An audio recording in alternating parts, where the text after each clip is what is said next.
بسم اللہ الرحمن الرحیم الیوم اکملت لکم دینکم واتممت علیکم نعمتی ورضیت لکم الاسلام دینا۔ اللہ سبحانہ و تعالیٰ نے اپنے پیارے پیغمبر کو فرمایا، یہ حجۃ الوداع کے موقع پر نازل ہونے والی آیات ہیں کہ آج کے دن ہم نے دین کو مکمل کر دیا اور نعمتوں کو تام اور پورا کر دیا اور تمہارے لیے اسلام کو پسند فرمایا۔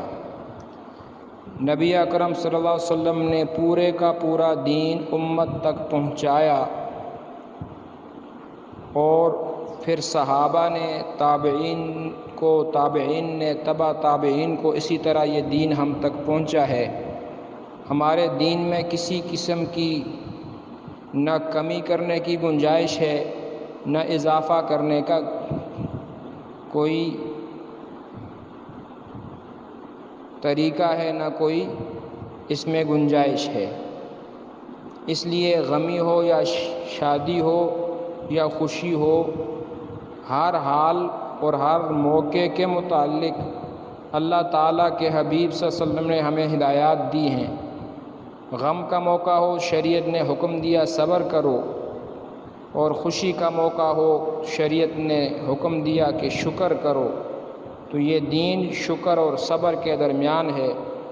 نبی اکرم صلی اللہ علیہ وسلم نے ارشاد فرمایا، لیس منا من شق الجیوب وضرب الاخدود ودعا بدعوی الجاہلیہ۔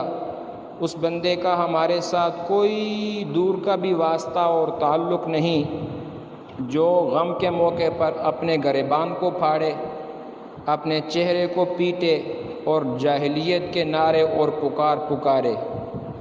اس دن میں 10 محرم میں لوگ جو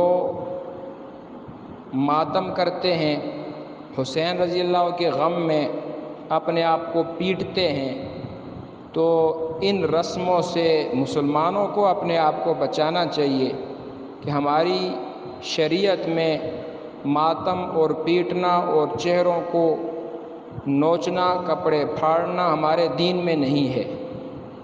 شہادت ہے تو شہادت ایک بہت بڑا درجہ ہے جو اللہ کسی کسی کو نصیب کرتا ہے۔